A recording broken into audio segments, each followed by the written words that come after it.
Well, hey everyone, welcome back to Vickie's Country Home.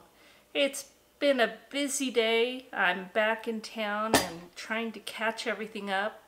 I had to run into town to mail out some t-shirts and to make a grocery run because while I was gone, fresh things got low. So, rainy day, rushing around, so I'm a mess.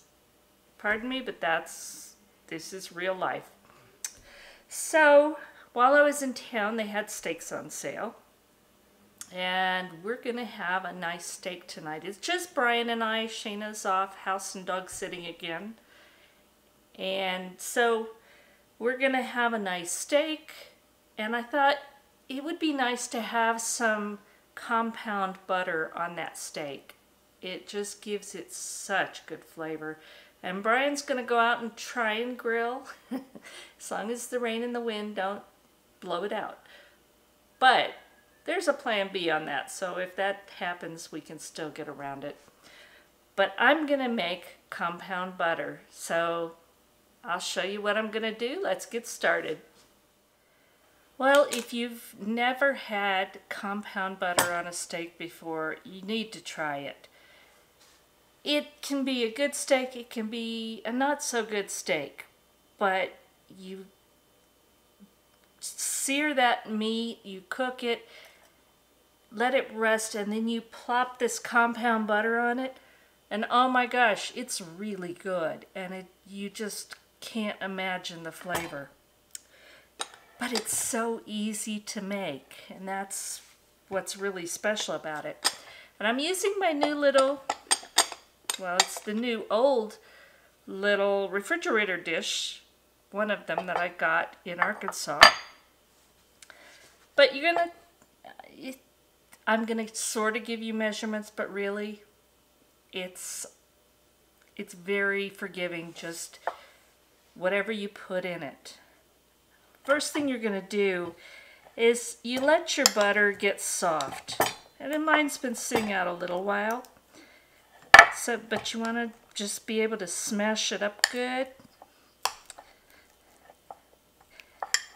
And this will soften more while we cook the steak. So I don't care if it's a little bit firm, but I'm going to help it along just a little bit.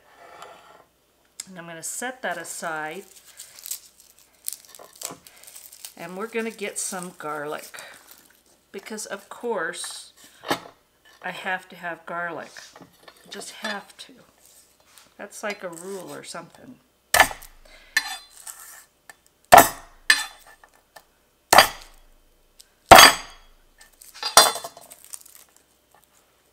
And to me, this is the easiest way to peel and cut garlic. Just smash it with a knife or a meat tenderizer, whatever you want. Just give it a good whack. That's another technical term. And it also starts to release all that wonderful aroma and flavor. Plus, it just makes it easier to cut, I think, because it's already slightly flattened.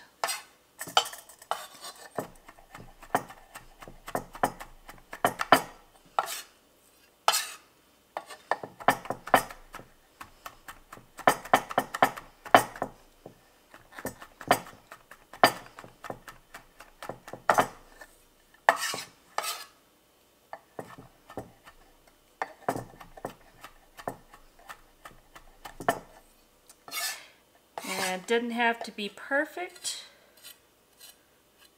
but there we go. So I'm gonna just drop that in my little dish. And that was 3, maybe medium-sized cloves of garlic. But you could add more or less, whatever you like. And you can use fresh parsley or other herbs, but I don't have any, but I do have some dried. So I'm going to just break that up as I put it in. And again, This is one of those dumpa recipes because I don't measure. So I go by looks and taste, and it's always served me well. So mix that up, and I think that's going to be enough parsley. Don't need a ton, but you do want some because it does give it flavor. And it will get the flavor even though this is dehydrated. I don't worry about that.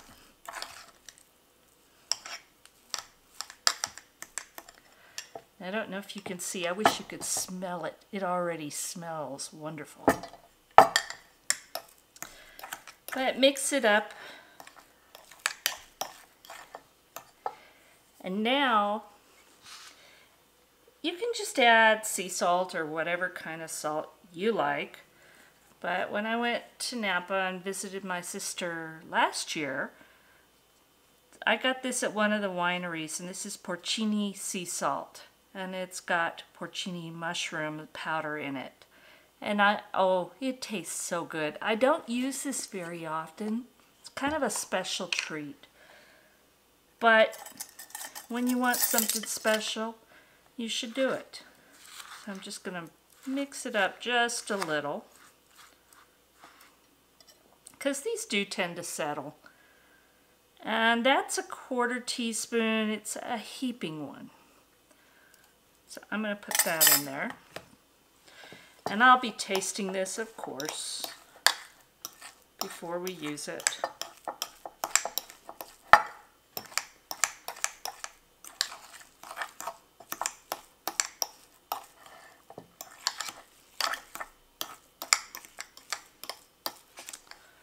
All right, a little bit of fresh ground black pepper. You don't need a lot. Just about like that.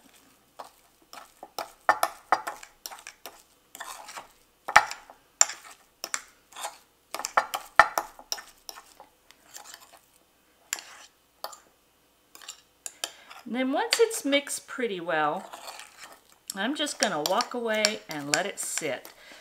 It's going to soften a little more, but it's also going to infuse all of those wonderful flavors. And then I will come back and taste it to make sure it's seasoned right. So I'll bring you back when it's time to do that and put this on the steak. All right, here's this beautiful steak that Brian grilled, and it's beautiful, it smells wonderful. Now I'm just gonna take, oh, this smells so good. The garlic is nice and strong. And you can see it's really just softened and turned out really nice. So and this steak has been resting for about 5 minutes. So I'm just going to put a healthy amount on there, because again, this is for both of us. And I'm just going to let that melt, and it's going to spread that flavor all over. I'm not going to do YouTube taste because we're going to have a nice dinner, and I just wanted to share this with you. Thank you for watching. We're going to have this with this beautiful salad, strawberry, spinach, and pecan. And that's in a separate video. I'm not sure which one will be first. But we're going to have this beautiful dinner together. Thank you for watching. If you like this video, please give me a thumbs up, subscribe, share, and hit the little notification bell. God bless, and we will talk again soon.